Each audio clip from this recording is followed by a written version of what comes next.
Hey there, Andre Knight, waketheplanet.org. Welcome back. I hope you've been enjoying my videos. If not, please let me know what you would like to see a video about. I would be happy to answer your questions, cover the topics that are important to you.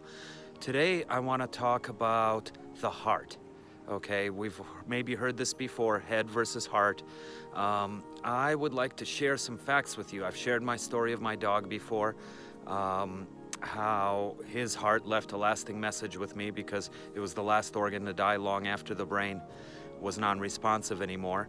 I felt that was a reminder. Heart versus head. We spend too much time in our heads. We try to make all our decisions logically, which has its uses when you're trying to work through a problem and solve it. I can understand that.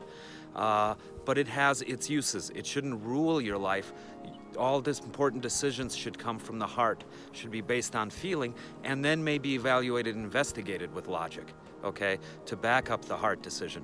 But not the head deciding for the heart and for everything else. That's not the head's job. The head's job is to keep your body running. The head's job is to do these autonomous tasks that don't require your conscious attention. The head is meant to be your servant, not your master. And if you need any proof of this, the ancient Egyptians, when they mummified people, they would preserve some of the organs. Specifically, the heart was preserved in a jar and placed next to the mummy so that it could guide the soul in the afterlife, or rather, I should say, continue to guide the soul in the afterlife. You know what they did with the brain? They threw it away. They considered it a useless organ, particularly after death, brain death, right? It served its job, it's done. But the heart, they believed, and they were very spiritual people, would continue to serve you in the next life. Also, if you need any more convincing of the heart's importance, did you know that the heart actually puts out 100,000 more electrical signals than the brain does? And it puts out 500,000 more electromagnetic signals. Magnets, okay? The Earth is magnetic. That's why we have a north and south pole. It puts out a magnetic pulse called the Schulman resonance. The Earth's magnetic field is what protects us from dying from cosmic radiation and solar rays, you guys. Okay? Magnetic forces are very important. A very big part of the big equation. Your heart puts out 500,000 more than the brain. And if that wasn't interesting enough, did you know that your heart contains neurons? I didn't say nerves, okay? Obviously, every part of the body needs nerves to communicate with every other part. No, I said neurons. Those are the cells that are capable of thought, memory. If you've ever heard the expression wounded heart, my goodness, biologically it could be true.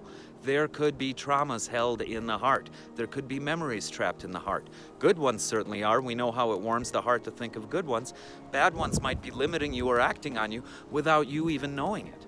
Okay? The heart stores information, the heart communicates information, and as we know, even more so than the brain. Now, the brain has more neurons, of course, but the fact that the heart contains some neurons. Another interesting physiological fact, while I'm on the subject, by the way, the third eye, which is known as the pineal gland. You know, the Egyptians, if you were to look at a cross-section of the brain, you would see that the Eye of Horus, the pineal gland, is marked there. The Eye of Horus is actually a map of the cross-section of your brain. It's really fascinating. Look it up. What I was going to say is that the pineal gland, when they dissected it, I got my thought back. The pineal gland, when they dissected it, they found rod and cone cells. Now, if that sounds familiar, rods and cones are what's found inside your eyes. So isn't it interesting that we have an organ inside our head where no light reaches that has light-sensing organs? Maybe there's light frequencies meant not to be perceived with the eyes. We know about ultraviolet and infrared outside the visible spectrum. What else? It's really interesting how when you start to dig deeper, a lot of science and mysticism overlap. Okay, specifically quantum physics, and I'll make some episodes about that coming up. This stuff will just blow your mind. Anyway, I hope I've given you some inspiration. Remember to close your eyes, breathe in and out through the heart, particularly if you feel pain or blocks there. but breathe in and out through the heart and start paying attention to what it feels. It will tell you about good versus bad situations if you only pay attention. Thank you so much for watching. I'm Andre Knight with WakeThePlanet.org. Please check out the links below in the description. Subscribe to this channel if you want more little nuggets like this one. And check out some of the links. Find us on Facebook. Find us on Patreon. We can definitely use your help. Every little bit helps. I look forward to talking to you next time.